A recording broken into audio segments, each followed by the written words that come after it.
Good morning વિદ્યાર્થી મિત્રો, કેમ છો? ગઈકાલે 5મા લેક્ચરમાં આપણે બે થિયરી ભણેલા. એક ભણેલા ઋતુચક્ર ભણેલા અને બીજું મનુષ્યમાં ફલન ભણેલા. આજે આપણે ગર્ભ સ્થાપન અને ગર્ભ ધારણ ભણવાના છે.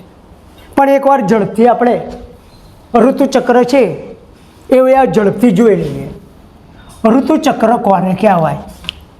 ચલો ઋતુચક્ર વિશે વાત કરીએ. માદા પ્રાઇમેટમાં જોવા મળે, મતલબ કે વાનર, માનવ અને એપની અંદર જોવા મળતા ઋતુચક્ર એને કહીશું ઋતુચક્રમાં. વાનર, માનવ અને એપ એવા માદા પ્રાઇમેટની અંદર જોવા મળે. આવા યુવાવસ્થાના પ્રારંભે માસિક ઋતુસ્રાવ શરૂ થતો હોય છે, તો એને આપણે કહીશું મિનાર્સ કહેવાય, રજો દર્શન કહેવાય, કાં તો માસિક ઋતુસ્રાવ કહેવાય. 28 થી 29 દિવસના અંતરાએ પુનરાવર્તિત થતી ઘટના છે.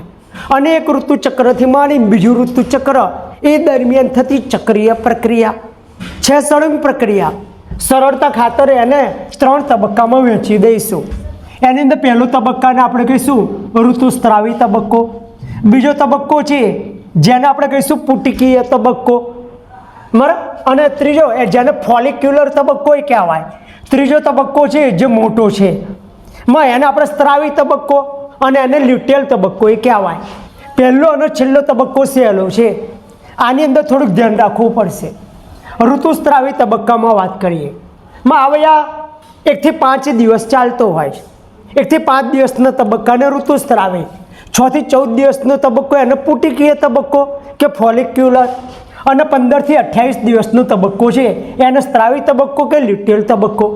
પહેલાં વાત કરીએ આપણે ઋતુસ્રાવી તબક્કો. આ તબક્કાની અંદર થશે શું? આ તબક્કાની અંદર ગર્ભાશયનું અંદરનું સ્તર છે ને, એન્ડોમેટ્રિયમ, એ તૂટે છે અને પ્રવાહી સ્વરૂપે યોનિ માર્ગની બહાર નીકળે. આ ક્રિયા 3 થી 5 દિવસ ચાલતી હોય છે. અને આ ક્રિયા ક્યારે થાય? તો આ ક્રિયા અંડકોષનું શુક્રકોષ વડે ફલન ના થાય ત્યારે આવી આ ઘટના થતી હોય છે. પણ જો ઋતુસ્રાવની અંદર અભાવ જોવા મળે કોઈ મહિને, તો ગર્ભધારણની એક સૂચક નિશાની કહી શકાય. બીજા કારણો છે કે માસિક ઋતુસ્રાવ ના થાય, જેમ કે માનસિક તણાવ છે અને અસ્વસ્થતા છે. બીમાર હોય ત્યારે માસિક ઋતુસ્રાવ અટકી શકે. બીજા તબક્કામાં તમારે ધ્યાન રાખવું પડશે. બીજો તબક્કો છે એ પુટિકીય તબક્કો. સહેજ ધ્યાનથી જોજો. આ તબક્કાની અંદર મેં આપણે શીખવાડેલું છે કે આ જે પ્રાથમિક પુટિકાઓ હતી ને, એ પ્રાથમિક પુટિકાઓ વિકાસ પામશે. પછી દ્વિતીય પુટિકા, તૃતીય પુટિકા અને પછી ગ્રાફેમ પુટિકાની અંદર ફેરવાશે. એટલે આ પુટિકીય તબક્કા દરમિયાન પ્રાથમિક પુટિકાઓ છે એ પરિપક્વ પુટિકા, મતલબ કે ગ્રાફેમ પુટિકાની અંદર ફેરવાય.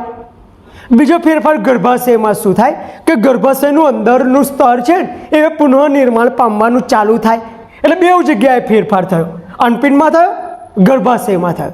તો અનપિંડમાં અને ગર્ભાશયમાં થતા આ ફેરફાર એવા અગ્રપિચ્યુટરી ગ્રંથિ અને અંડપિંડીય અંતઃસ્ત્રાવોની માત્રામાં ફેરફાર થવાના કારણે થાય.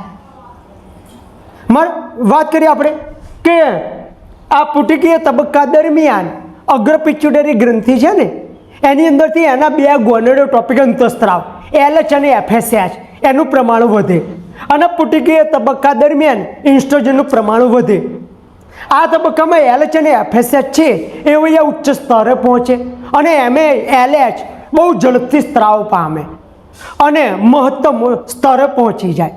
એને કહેવાય LHની પરાકાષ્ઠા. અને એ દરમિયાન આ ગ્રાફેમ પુટિકા તૂટે છે અને દ્વિતીય પૂર્વ અંડકોષ છે એને મુક્ત કરે છે. અને આ ક્રિયાને કહેવાય અંડકોષપાતની ક્રિયા. બરોબર 14મા દિવસે અંડકોષપાતની ક્રિયા થતી હોય છે. અને અંડકોષપાત પ્રેરવાનું કારણ LHનું ઊંચું સ્તર. જ્યારે આપણે વાત કરીએ સ્ત્રાવી તબક્કો, તો આ તબક્કાની અંદર જે વધેલી ગ્રાફેમ પુટિકા છે ને એ કોપસ લ્યુટિયમની અંદર ફેરવાય. અને તમને ખબર, કોપસ લ્યુટિયમ બહુ મોટા પ્રમાણમાં પ્રોજેસ્ટેરોનનો સ્ત્રાવ કરે. અને આ પ્રોજેસ્ટેરોન છે એ ગર્ભાશયનું દિવાલ છે એને જાડું અને ગ્રંથિમય બનાવે છે. હવે જો અંડકોષનું ફલન થાય તો એનું સ્થાપન અને ગર્ભધારણ છે એ અંદરનું સ્તર એન્ડોમેટ્રિયમમાં થાય. અને જો ગર્ભધારણ થાય તો ઋતુચક્રની બધી જ ક્રિયા એવા અટકી જાય. 9 મહિના સુધી માસિક ઋતુસ્રાવ ના થાય. અને બે બાળકના જન્મ બાદ જ્યાં સુધી બાળક સંપૂર્ણપણે સ્તનપાન થાય છે ત્યારે 6 મહિના સુધી લગભગ માસિક ઋતુસ્રાવ ના થાય. મતલબ કે જો ગર્ભધારણ કરે તો લગભગ 15 મહિના સુધી માસિક ઋતુસ્રાવની ક્રિયા અટકે. બરાબર. પણ જો અંડકોષનું શુક્રકોષ વડે ફલન ના થાય તો ભાઈ કોર્પસ લ્યુટિયમ છે એનું વિઘટન થાય અને માસિક ઋતુસ્રાવ પાછો ચાલુ થાય. આ એક થિયરીનું રિવિઝન કરાયું. બીજી થિયરી છે મનુષ્યમાં ફલન. તો હવે ધ્યાનથી સાંભળી લો. અગત્યની 3 થિયરી: ફલન, ગર્ભ સ્થાપન અને ગર્ભધારણ. તો ફલન સાંભળી લો, બહુ સહેલી છે, 2 તબક્કામાં વહેંચી દેજો એટલે તમને સહેલી પડશે. પહેલું આપણે વાત કરીએ મૈથુન એટલે પ્રજનન. મૈથુનની ક્રિયા વડે નર શિશ્ન વડે માદાના યોનિ માર્ગમાં વીર્ય ઠાલવે. આ માની લો ગર્ભાશય છે, આ સાંકડી ગ્રીવા છે અને આ છે યોનિ માર્ગ. હવે અન્નવાહિની, અન્નવાહિની નિવાપ અને એગરી અન્નપિંડ છે. હવે અસ્થિબંધ છે. આપણે વાત કરીએ ફલન. મૈથુનની ક્રિયા શિશ્ન વડે માદાના યોનિ માર્ગમાં વીર્ય ઠલવાય. આ વીર્ય 3 થી 4 ml હોય, કરોડોની સંખ્યામાં શુક્રકોષો હોય. ચલિત શુક્રકોષો એવે ઝડપથી ગતિ કરી સાંકડી ગ્રીવા મારફતે ગર્ભાશયમાં જાય અને અંતે એવા અન્નવાહિનીના ઇથમસ તુંબિકા જોડાણ સ્થાને પહોંચે. પણ એ જ સમયે અન્નપિંડમાંથી છૂટો પડતો દ્વિતીય પૂર્વ અંડકોષ છે એ પણ ઇથમસ તુંબિકા જોડાણ સ્થાને પહોંચવો જરૂરી છે. આમ એક જ સમયે એક સાથે શુક્રકોષ અને અંડકોષ ઇથમસ તુંબિકા જોડાણ સ્થાને પહોંચે ને તો જ ફલન થાય. એટલે તો બધા જ પ્રજનન ક્રિયામાં ફલન અને ગર્ભધારણ નહીં થતું. એનું કારણ બે એક હંગાત આવતા નહીં હોતા. એટલે આ પહેલો પેરેગ્રાફ પૂરો. આપણે બીજો પેરેગ્રાફ 2 ભાગમાં વહેંચી દઈએ. બીજા પેરેગ્રાફની શરૂઆત વ્યાખ્યાથી કરવાની કે અહીંયા ઘડી દ્વિતીય પૂર્વ અંડકોષ હોય છે. શુક્રકોષ અને અંડકોષના જોડાણની પ્રક્રિયા એને કહેવાય ફલન. જેવો શુક્રકોષ એ વયા અંડકોષના ભૂરું છે ને એ જોના પેલ્યુસિડા, આ કોરોના રેડિયેટા, આ કોષરસ પટલ, આ એકકીય કોષ કેન્દ્ર, બંને વચ્ચે અવકાશ એને પેરીવિટેલાઇન અવકાશ. એટલે શુક્રકોષ અને અંડકોષના જોડાણની પ્રક્રિયાને ફલન કહેવાય. અને જેવો શુક્રકોષ એવા અંડકોષના જોના પેલ્યુસિડાના સંપર્કમાં આવે પટલની અંદર તાત્કાલિક ફેરફાર થાય અને બીજા શુક્રકોષોનો પ્રવેશ અટકાવી દે. એટલે જેવો એક જ શુક્રકોષ આવી જાય 0.001 સેકન્ડનો પણ ફેર પડ્યા વગર પટલ તાત્કાલિક કઠણ બની જાય અને બીજા શુક્રકોષો છે એનો પ્રવેશ અટકાવી દે. એ ઘડી શુક્રકોષ છે એને શુક્રાગ્ર, આ વાક્ય ખાલી સમજવાનું છે. શુક્રકોષના શુક્રાગ્રનો સ્ત્રાવ એવો અંડકોષ છે એના કોષરસની અંદર જોના પેલ્યુસિડા અને કોષરસ પટલમાં પ્રવેશ કરાવવામાં મદદ કરે. જેવો શુક્રકોષ અંદર ગયો એટલે અંદર દ્વિતીય પૂર્વ અંડકોષ હોય ને એનું બીજું અર્ધીકરણ પૂર્ણ થાય. બીજું અર્ધીકરણ એવે સમસૂત્રણ પ્રકારનું, અસમભાજન પ્રકારનું. એટલે 2 અસમાન કદના કોષ મળ્યા. એની અંદર મોટા કદનો છે એને અંડકોષ, નાના કદનો દ્વિતીય ધ્રુવકાય. ભાઈ આનું શીર્ષ તૂટે અને આનું એકકીય કોષ કેન્દ્ર આવે, આની સાથે જોડાય. એટલે શુક્રકોષનું એકકીય કોષ કેન્દ્ર અને અંડકોષનું એકકીય કોષ કેન્દ્ર જોડે અને દ્વિતીય યુગ્મન જ ફલિતાંડ બને. ફલિતાંડ બની જાય. હવે ગર્ભ સ્થાપન માટે આગળ વધશે. તો હવે આગળની આપણે થિયરી જોઈએ અને હવે ગર્ભ સ્થાપનની જોઈએ. ઓકે. જો એક બીજો અગત્યનો પ્રશ્ન આવે, આ 3 થી 4 માર્ક્સનો પૂછાઈ શકે. અને પ્રશ્ન એવો છે મનુષ્યની અંદર ગર્ભ સ્થાપન આકૃતિ સહવર્ણો. તો ચલો ધ્યાનથી સાંભળજો. લખાણ ઓછું છે, તમારે આકૃતિ દોરવાની છે એટલે આકૃતિમાં તમારે સમજવાનું છે. અહીંયા આગળ માની લો ફલિતાંડ અહીંયા આગળ હતો, આપણે અહીંયા આગળ નાના કોષ બતાવીશું અને એને આપણે મોટા કરી અને બહાર બતાવીએ.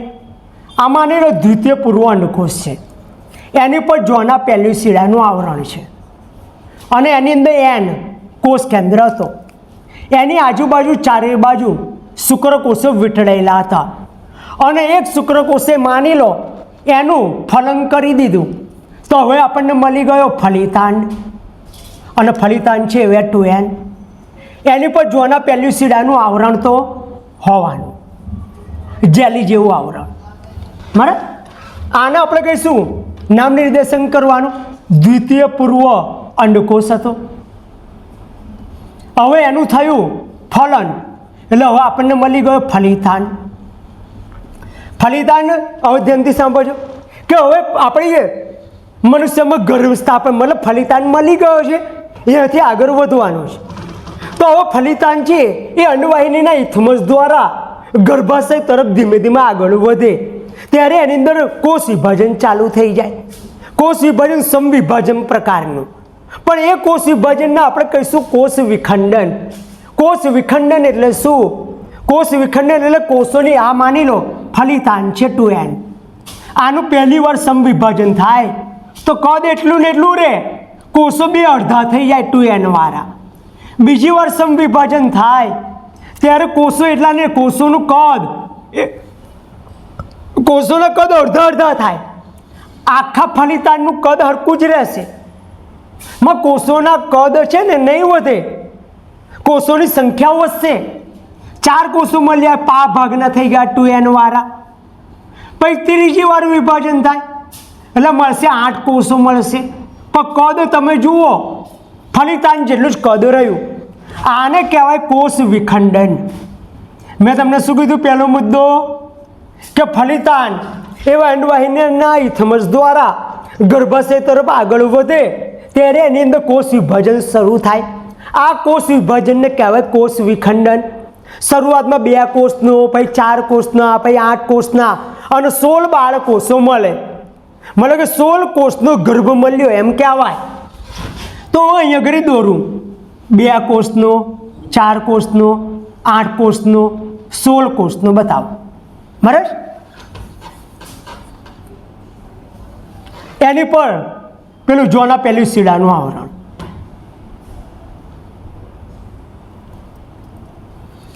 આ માની લો 2 કોષનું છે, પછી આવે 4 કોષનું, પછી આવે 8 કોષનું, પછી આવે 16 કોષ. એટલે 16 જરૂરી નહીં બતાવવા, કોષો વધારે બતાવી દે, ઉપર નામ નિર્દેશન કમ્પ્લીટ કરવાનું. આ 2 કોષી ગર્ભ, આવે 4 કોષી ગર્ભ, 8 કોષી અને 16 કોષી.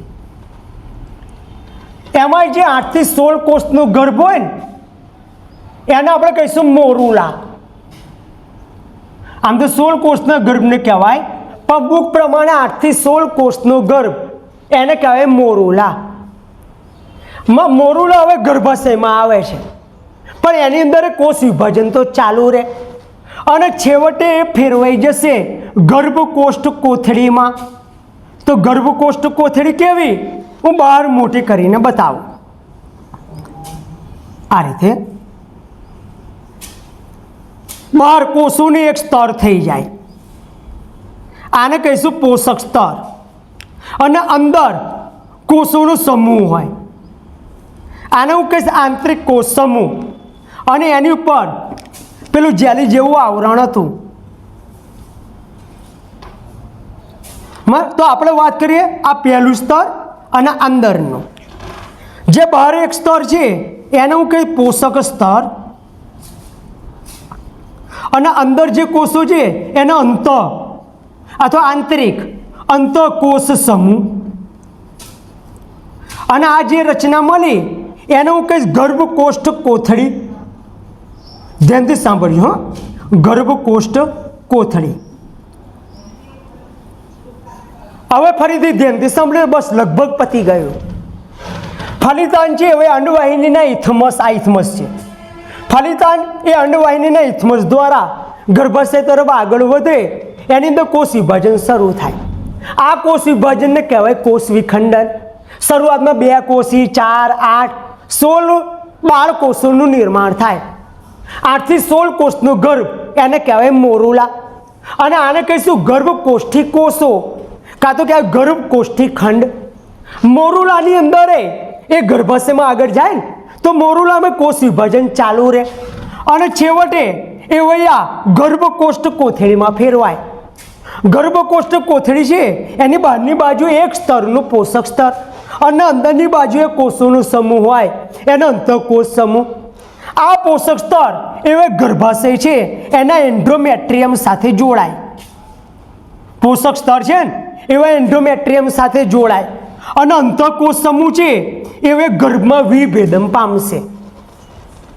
આ ગર્ભ બનાવશે. અંદરનો કોષો છે ને અંતઃકોષ સમૂહ આવે ગર્ભ બનાવશે અને આ પોષક સ્તર છે ગર્ભાશયની દિવાલમાં સ્થાપન પામશે.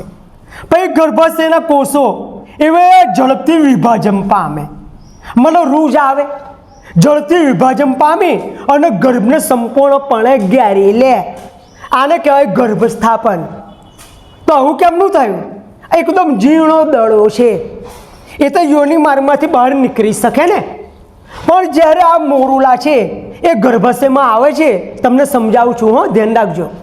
મોરુલા જેવો ગર્ભાશયમાં આવે, ગર્ભકોષ્ઠ કોથળીમાં ફેરવાય ત્યારે આ પોષક સ્તર છે પાચક ઉત્સેચકોનો સ્ત્રાવ કરે. પાચક ઉત્સેચકોનો સ્ત્રાવ કરે એટલે ગર્ભાશયની જે દિવાલ હતી દડો ઉતરી આવે છે. પાચક ઉત્સેચકોનો સ્ત્રાવ કર્યો એટલે આ દિવાલ ખવાશે. ખવાશે એટલે ખાડા, નાના મોટા ખાડા પડી જાય. એ ખાડાની અંદર આવે દડો ભરાઈ જાય. પછી પાચક ઉત્સેચકોનો સ્ત્રાવ બંધ કરી દે. આપણામાં તમને ખબર છે બે રિપેરેટિવ રીજનરેશન છે. એક તો ઈજા થઈ હોય તો રૂજ આવે અને હાડકાં તૂટી ગયા હોય પાછા જોઈન થાય. તો એ ઘરે ખાડો પડી ગયેલો પાચક ઉત્સેચકોથી, તો હવે એની અંદર રૂજ આવશે અને રૂજ આ દડો એટલો નાનો છે અંદર ભરાઈ ગયો છે. રૂજ આવે તો દડાને અંદરની બાજુએ ઘેરી લે અને ઉપર રૂજ આવી જાય. એટલે આ ગર્ભકોષ્ઠ કોથળી અંદર સ્થાપન પામી ગઈ. આને કહેવાય ગર્ભ સ્થાપન. એકવાર ગર્ભનું સ્થાપન થઈ જાય પછી ગર્ભધારણ તરફ આગળ દોરાઈ જશે. ટાઈમ લાગશે. આપણે બહુ શાંતિથી ભણીએ છીએ અને દર વખતે આગલા લેક્ચરનું રિવિઝન કરીએ છીએ. એટલે આગલું લેક્ચર ભણીને જ તૈયાર કરીને બેસવાનું તો તમને મજા આવશે, બરાબર? કારણ કે 10 થી 15 મિનિટ તો આપણું આગલું રિવિઝન કરાવવામાં જાય છે. આજે 2 થિયરી ભણવાની છે, એમાં ગર્ભ સ્થાપન પૂરું. આ આકૃતિ તમારે દોરવાની થાય. લખાણ બહુ નાનું છે, સહેલું છે અને એકવાર મને ધ્યાનથી સાંભળી લો. ફલિતાંડ છે એ હવે અનુવાહિનીના ઇથમસ દ્વારા જેમ કે ગર્ભાશય તરફ આગળ વધે એની અંદર કોષ વિભાજન શરૂ થાય અને એને કહેવાય કોષ વિખંડન કહેવાય. શરૂઆતમાં 2, પછી 4, પછી 8, 16 કોષના ગર્ભ બને. એને ગર્ભકોષ્ઠી ખંડ અથવા ગર્ભકોષ્ઠી કોષો કહેવાય અને 8 થી 16 કોષના ગર્ભને મોરુલા કહેવાય. મોરુલામાં કોષ વિભાજન ચાલુ રહે અને ગર્ભાશય તરફ આગળ વધે ત્યારે ગર્ભકોષ્ઠ કોથળીમાં ફેરવાય. ગર્ભકોષ્ઠ કોથળી છે એની બહારની બાજુએ એક સ્તર હોય એને કહેવાય પોષક સ્તર અને અંદરની બાજુએ કોષોનો સમૂહ હોય એના આંતરિક અથવા અંતઃકોષ સમૂહ કહેવાય. આ પોષક સ્તર હવે જેલી જેવું પડ દૂર થશે, પાચક ઉત્સેચકોનો સ્ત્રાવ કરશે ને. આ પોષક સ્તર છે એ હવે ગર્ભાશયના અંદરના સ્તર સાથે જોડાય અને આંતરિક કોષ સમૂહ છે એ હવે ગર્ભમાં વિભેદન પામશે. હવે આ વાક્ય સમજવા જેવું છે કે ગર્ભાશયના કોષો ઝડપથી વિભાજન પામી અને ગર્ભને સંપૂર્ણપણે ઘેરી લે. આને કહેવાય ગર્ભ સ્થાપન. અને ગર્ભ સ્થાપન ગર્ભધારણ તરફ આગળ દોરી જાય. તો હવે આપણે ભણીશું ગર્ભધારણની થિયરી, બરાબર? તો ધ્યાન રાખશો. જો મિત્રો આની અંદર આ આકૃતિ દોરવી પડે. મનુષ્યમાં ગર્ભ સ્થાપન અને ગર્ભધારણ. સ્થાપન એટલે અંદર જોડાવવું અને ગર્ભધારણ એટલે સ્થાપન થઈ ગયા બાદ એમાંથી વિકાસ થવો, એને ગર્ભધારણ કહેવાય. તો ગર્ભ સ્થાપન બાદ ગર્ભ પોષક સ્તર છે એ ગર્ભાશયના એન્ડોમેટ્રિયમ છે ને એની અંદર જોડાય છે ને અને પોષક સ્તરમાંથી આંગળી જેવા પ્રવર્ધો નીકળે. તો માની લો કે આવયા ગર્ભકોષ્ઠ કોથળી હતી અને એનું સ્થાપન થઈ ગયેલું. આ રીતે ગર્ભાશયની દિવાલમાં સ્થાપન થઈ ગયેલું. આ એક સ્તર હતું, પોષક સ્તર. અંદર આંતરિક કોષ સમૂહ હતો અહીંયા ગરી જે ગર્ભમાં વિભેદન પામવાનો હતો. આ પોષક સ્તર હતું. તો ગર્ભ સ્થાપન બાદ ગર્ભકોષ્ઠ કોથળી છે ને એના પોષક સ્તરમાંથી આંગળી જેવા પ્રવર્ધો નીકળે, આવા આંગળી જેવા પ્રવર્ધો નીકળે. સમજો હો, આ આંગળી જેવા પ્રવર્ધોને કહેવાય જરાયુજ અંકુરક. જરાયુજ અંકુરક કહેવાય. અને આ જરાયુજ અંકુરક છે એ ગર્ભાશયની પેશીઓ, આ ગર્ભાશય માતાની ગર્ભાશયની પેશીઓ અને માતાના રુધિર વડે ઘેરાયેલી હોય. અહીં પુષ્કળ રુધિર કેશિકાના જાળા હોય. તો સમજો, ગર્ભ સ્થાપન બાદ પોષક સ્તરમાંથી આંગળી જેવા પ્રવર્ધો નીકળે એને કહીશું જરાયુજ અંકુરક. અને આ જરાયુજ અંકુરક એ ગર્ભાશયની પેશીઓ અને માતાના રુધિર વડે ઘેરાયેલી હોય. આમ જરાયુજ અંકુરક અને ગર્ભાશયની પેશીઓ એક સાથે મળી એકબીજા સાથે સંકળાઈ અને માતા અને ભ્રૂણ, અહીં ભ્રૂણ બનશે, માતા અને ભ્રૂણ એના વચ્ચે રચનાત્મક અને ક્રિયાત્મક એકમ બનાવે અને એને આપણે કહીશું જરાયુ. આ છે ગર્ભાશયની પેશીઓ છે, હા ગર્ભાશયની પેશીઓ. આ બંને ભેગા થાય તો એમને આપણે કહીશું જરાયુ. સમજો હો, જરાયુ ને જરાયુજ અંકુરક અલગ.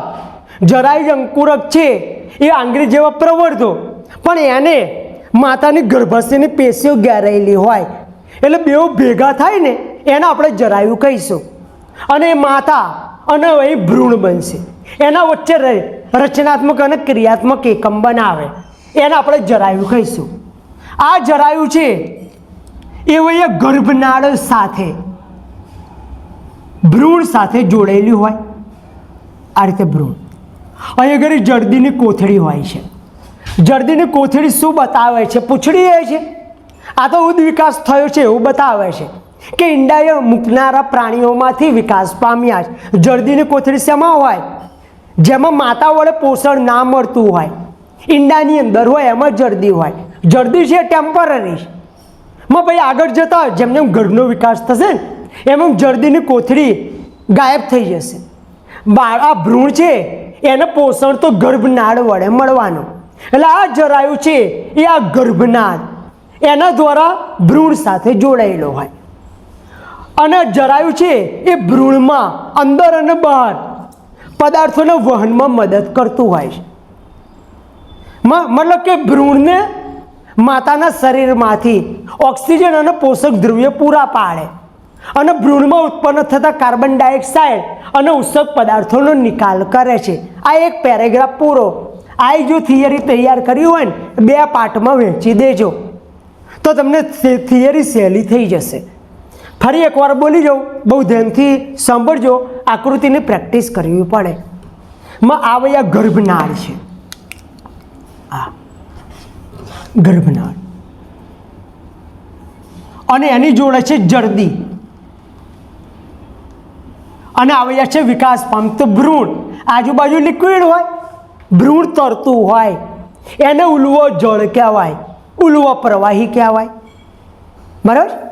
તો ધ્યાન રાખશો.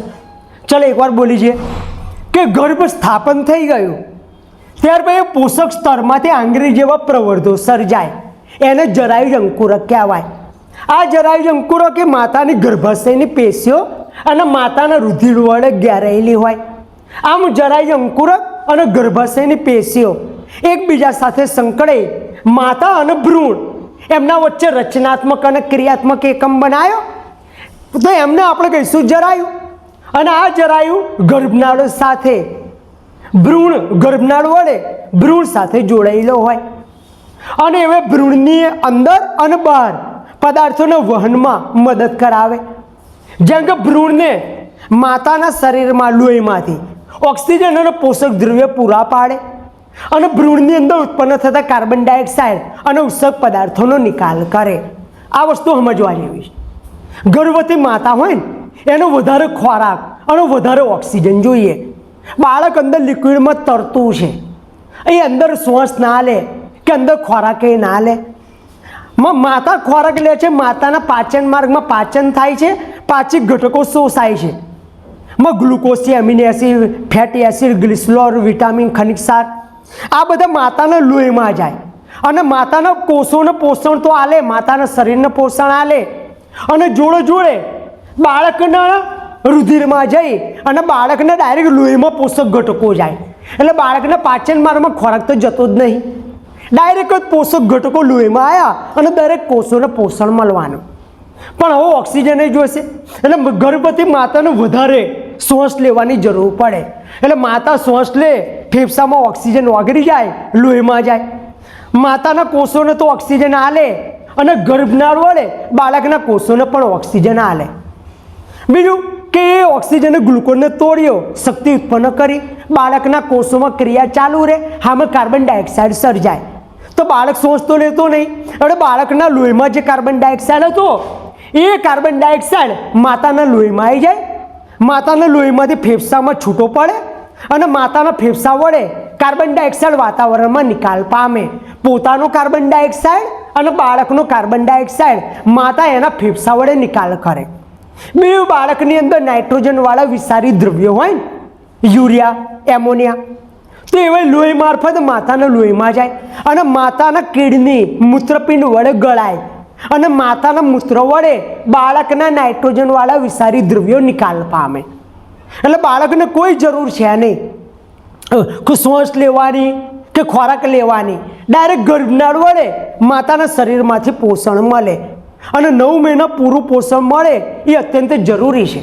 તો બાળક માતાના શરીરમાં જેવું પોષણ મળે ને એવું બીજે ક્યાંય નહીં અને સમય થશે બાળકનો પૂર્ણ વિકાસ થઈ જશે એટલે બાળક બહાર આવવા પ્રયત્ન કરશે અને જેવો બાળકનો જન્મ થશે, હું તમને પ્રસૂતિની ઘટના સમજાવીશ, જન્મ થશે એટલે ગર્ભનાળ કાપી નાખશે એટલે બાળકને ઓક્સિજન અને પોષક ઘટકો મળવાના બંધ, ત્યારે બાળકને બહારથી શ્વાસ લેવો પડશે અને બહારથી ખોરાક લેવાનું ચાલુ કરશે.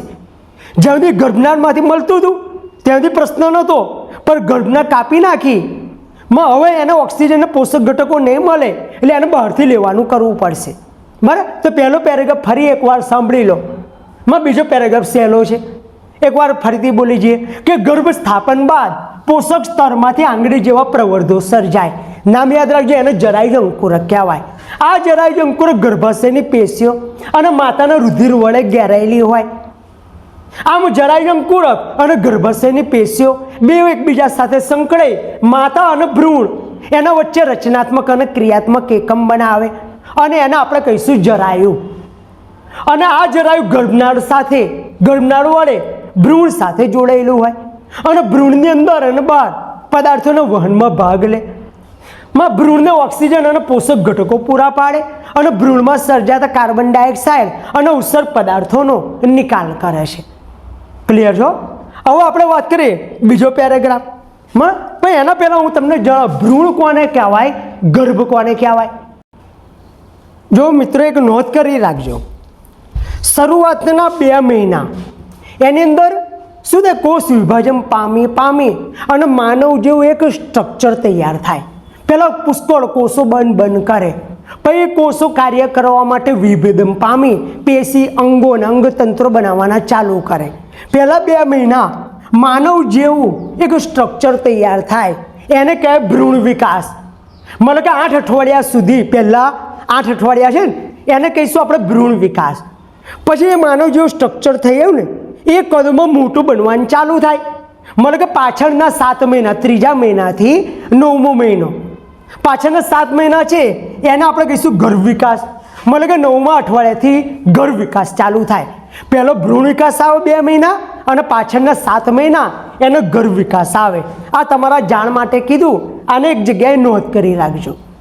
હવે બીજો પેરેગ્રાફ ચાલુ કરીએ.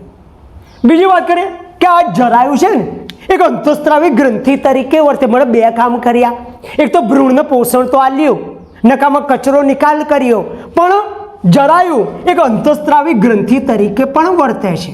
જરાયુ છે ને આ MCQમાં બહુ પૂછાય છે અને તમે ધ્યાન રાખજો કે હવે અંતઃસ્ત્રાવી ગ્રંથિ તરીકે વર્ત્યું તો કયા કયા અંતઃસ્ત્રાવનો સ્ત્રાવ કરે. તો અંતઃસ્ત્રાવી ગ્રંથિ તરીકે વર્તે તો અહીંયા 4 અંતઃસ્ત્રાવો એનો સ્ત્રાવ કરે. એક તો HCG, HPL, ઇન્સ્ટ્રોજન, અને પ્રોજેસ્ટેરોન. તો તમને તો ખબર ઇન્સ્ટ્રોજન છે એ વિકાસ પામતી અંડપુટિકા સ્ત્રાવ કરે અને પ્રોજેસ્ટેરોન છે એ કોપસ લ્યુટિયમ સ્ત્રાવ કરે પણ જરાયુ પણ સ્ત્રાવ કરે. એટલે નામ યાદ રાખજો, જરાયુ કયા કયા અંતઃસ્ત્રાવ બનાવે? એસસીજી, એચપીએલ, ઇન્સ્ટ્રોજન અને પ્રોજેસ્ટેરોન. એસસીજી એનું ફૂલ ફોર્મ, તો આનું ફૂલ ફોર્મ છે હ્યુમન, એચ એટલે હ્યુમન, સી એટલે કોરિયોનિક, ગોનેડોટ્રોફિન,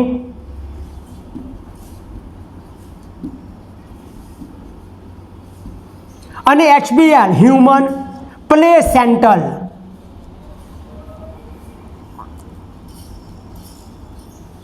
લેક્ટોઝન. નામ યાદ રાખી લેજો, ફૂલ ફોર્મ પણ પૂછાય. એસસીજી એટલે હ્યુમન કોરિયોનિક ગોનેડોટ્રોફિન, એચબીએલ હ્યુમન પ્લેસેન્ટલ લેક્ટોઝન, ઇન્સ્ટ્રોજન અને પ્રોજેસ્ટેરોનનો સ્ત્રાવ કરે. બીજી વાત કરીએ કે જ્યારે ગર્ભ પ્રસૂતિ થવાની હોય, ગર્ભ વિકાસ પૂરો થાય ને ત્યારે મેં તમને વાત કરી કે અનપિંડની અંદર કોપસ લ્યુટિયમ રહે. જો ગર્ભ રહે તો કોપસ લ્યુટિયમ રહે, જો ગર્ભ ના રહે કોપસ લ્યુટિયમનું વિઘટન. તો હવે કોપસ લ્યુટિયમ રહેલી અને ગર્ભધારણના અંત ભાગ આવે ત્યારે અનપિંડમાં કોપસ લ્યુટિયમમાંથી રિલેક્સિન નામનો અંતઃસ્ત્રાવનો સ્ત્રાવ થાય. યાદ રાખજો, કોપસ લ્યુટિયમ રહે છે 9 મહિના અને આ કોપસ લ્યુટિયમ છે એ સ્ત્રાવ કરે છે. આ એમસીક્યુમાં બહુ પૂછાય છે. અને હવે રિલેક્સિન નામનો અંતઃસ્ત્રાવ સ્ત્રાવ કરે, રિલેક્સિન. અને આ રિલેક્સિન એ ગર્ભાશયનું વચ્ચે અરેખી સ્નાયુનું સ્તર છે ને, ગર્ભાશયનું સંકોચન પ્રેરી અને બાળ પ્રસવની ક્રિયાને સરળ બનાવવાનું કામ કરે. મતલબ કે આ તમે સમજો હો કે આ રિલેક્સિન છે, એસસીજી છે અને એચપીએલ, આ 3 અંતઃસ્ત્રાવો એ સ્ત્રીઓમાં માત્ર ગર્ભધારણ દરમિયાન સર્જાતા અંતઃસ્ત્રાવ. આ 3 અંતઃસ્ત્રાવો યાદ રાખજો, ગર્ભધારણ થાય ને તો જ સર્જાય. આ બે તો એમને મેં બને છે, ગર્ભ ના હોય તો આય. એટલે માત્ર ગર્ભધારણ દરમિયાન કે કયા એમસીક્યુ પૂછાઈ શકે. સમજો, જરાયુ વડે ઉત્પન્ન થતા અંતઃસ્ત્રાવ ઇન્સ્ટ્રોજન, પ્રોજેસ્ટેરોન, એસસીજી ને એચપીએલ. રિલેક્સિન નામનો અંતઃસ્ત્રાવ અનપિંડમાં અને કોપસ લ્યુટિયમ કરે. ગર્ભધારણ દરમિયાન સર્જાતા અંતઃસ્ત્રાવ તો એસસીજી, એચપીએલ અને રિલેક્સિન એ માત્ર ગર્ભધારણ દરમિયાન સર્જાતા અંતઃસ્ત્રાવ. આ ઉપરાંત માતાના શરીરમાં બીજા અંતઃસ્ત્રાવો જેમ કે નામ યાદ રાખજો, ઇન્સ્ટ્રોજન, પ્રોજેસ્ટેરોન, કોર્ટિસોલ, પ્રોલેક્ટિન, થાઇરોક્સિન. કયા કયા બોલ્યો? ઇન્સ્ટ્રોજન, પ્રોજેસ્ટેરોન, કોર્ટિસોલ, પ્રોલેક્ટિન અને થાઇરોક્સિન. આવા અંતઃસ્ત્રાવનું પ્રમાણ પણ વધે. તો આ અંતઃસ્ત્રાવો કામ શું કરે? એક તો ગર્ભની વૃદ્ધિમાં મદદ કરે, ગર્ભની જાળવણી કરે અને માતામાં ચયાપચય ફેરફારો છે એને પણ જાળવવાનું કામ કરે. કારણ કે એ વખતે માતાના શરીરમાં બધી ક્રિયાઓ ડિસ્ટર્બ થઈ જતી હોય, અંતઃસ્ત્રાવી ઇમ્બેલેન્સ થઈ જતું હોય. તો આ અંતઃસ્ત્રાવનું પ્રમાણ વધે. કયા કયા? ઇન્સ્ટ્રોજન, પ્રોજેસ્ટેરોન, પછી કોર્ટિસોલ, પછી પ્રોલેક્ટિન અને થાઇરોક્સિન. એમનું પ્રમાણ વધે. યાદ રાખજો 3 કામ: ભ્રૂણની ગર્ભની વૃદ્ધિ, ગર્ભની જાળવણી અને માતામાં ચયાપચય ફેરફારો એને જાળવવા માટે આવશ્યક છે. તો અહીં બીજો પેરેગ્રાફ પૂરો. એકવાર બીજો પેરેગ્રાફ ધ્યાનથી સાંભળી લો એટલે એ ઘરે આજનું આપણું કામ પૂરું થાય. જરાયુ છે એ અંતઃસ્ત્રાવી ગ્રંથિ તરીકે પણ વર્તે છે અને હવે એસસીજી, એચપીએલ, ઇન્સ્ટ્રોજન અને પ્રોજેસ્ટેરોનનો સ્ત્રાવ કરે. બીજું કે ગર્ભધારણનો અંતભાગ આવે અનપિંડમાં કોપસ લ્યુટિયમ રિલેક્સિન નામનો અંતઃસ્ત્રાવનો સ્ત્રાવ કરે. આમ એસસીજી, એચપીએલ અને રિલેક્સિન માત્ર ગર્ભધારણ દરમિયાન સર્જાતા અંતઃસ્ત્રાવ. આ પેરેગ્રાફ બહુ જ અગત્યનો છે, બહુ સહેલો છે. બીજું કે માતાના શરીરમાં બીજા અંતઃસ્ત્રાવ જેમ કે ઇન્સ્ટ્રોજન, પ્રોજેસ્ટેરોન, કોર્ટિસોલ, પ્રોલેક્ટિન, થાઇરોક્સિન વગેરેનું પ્રમાણ પણ વધે અને હવે ગર્ભની વૃદ્ધિ, ગર્ભની જાળવણી અને માતામાં ચયાપચય ફેરફારો જાળવવા માટે જરૂરી છે. તો આને 2 પેરેગ્રાફમાં વહેંચી દેજો. ફલનની ક્રિયાને 2 પેરેગ્રાફમાં વહેંચી દેજો તો તમારા માટે સહેલી થઈ જશે અને થિયરી કઈ રીતે લખાય એ તમારે નોટમાં જોઈ લેવાનું છે બરાબર. તો હવે નેક્સ્ટ લેક્ચરની અંદર આપણે ગર્ભનો વિકાસ અને પ્રસૂતિ છેલ્લું લેક્ચરમાં એટલે 7 લેક્ચરનું કામ હતું અને છેલ્લા 8મા લેક્ચરમાં આપણે MCQ જોઈશું. તો એ ઘડી આપણું લેક્ચર પૂરું કરો. આવતીકાલે આ બંને થિયરી રિવિઝન કરાવી અને આપણે આગળ વધીશું. ઓકે, તો આટલું તૈયાર કરીને આવજો. Thank you very much.